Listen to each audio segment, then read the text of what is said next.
ஒரு நிமிடம் ஒரு மருத்துவம். ஸோ முகத்துல நிறைய பிம்பிள்ஸ் வருது டாக்டர். குட்டி குட்டியா வருது. சில நேரம் ரொம்ப பெருசா இன்ஃபெக்ஷன் மாதிரி சீழ்கோத்தும் வருது அப்படின்னு சொல்வீங்க. இதுக்கு பெஸ்ட்டா என்ன பண்ணலாம்னா, பிளட் பியூரிஃபையர் எடுக்கணும். அதே மாதிரி உங்களுடைய ஸ்கின் டைப் எப்படி இருக்குன்னு செக் பண்ணிக்கோங்க. ரொம்ப ஆயிலி ஸ்கின்னா இருந்ததுன்னா, அதையும் நம்ம கண்ட்ரோல் பண்ணணுங்க. உங்களுடைய உடல் எடை எவ்வளவு இருக்கு, ஹார்மோன் இம்பேலன்ஸ் ஏதாவது இருக்கான்றதும் நம்ம செக் பண்ணிக்கணும். இதற்கு கோரைக்கிழங்கு உங்களுக்கே தெரியும், கிராமப்புறங்கள் எல்லாம் இந்த கோரைக்கிழங்கு தலைமுடிக்கு பயன்படுத்துவாங்க. முகத்திற்கும் நம்ம பயன்படுத்தலாம். கோரைக்கிழங்கு பொடி எடுத்துக்கோங்க.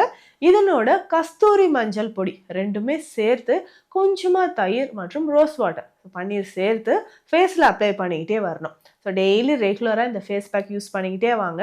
இது மட்டும் இல்லாமல் இன்டர்னலாக, அதாவது உள்ளுக்கு நம்ம என்ன பண்ணலாம், கற்றாழை.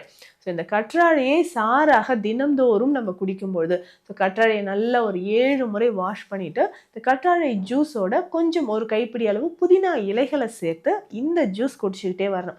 இதனால என்ன பெனிஃபிட்னா, இது வந்து பெஸ்ட் பிளட் பியூரிஃபையர். அது மட்டும் இல்லாமல் நம்மளுடைய சருமத்தில் ரொம்ப ட்ரைனஸ் ஆகாமல், சருமம் வறண்டு போகாமல் இருக்க இந்த ஜூஸ் உங்களுக்கு ரொம்ப ரொம்ப ஹெல்ப்ஃபுல்லாக இருக்கும். கண்டிப்பாக ட்ரை பண்ணி பாருங்கள்.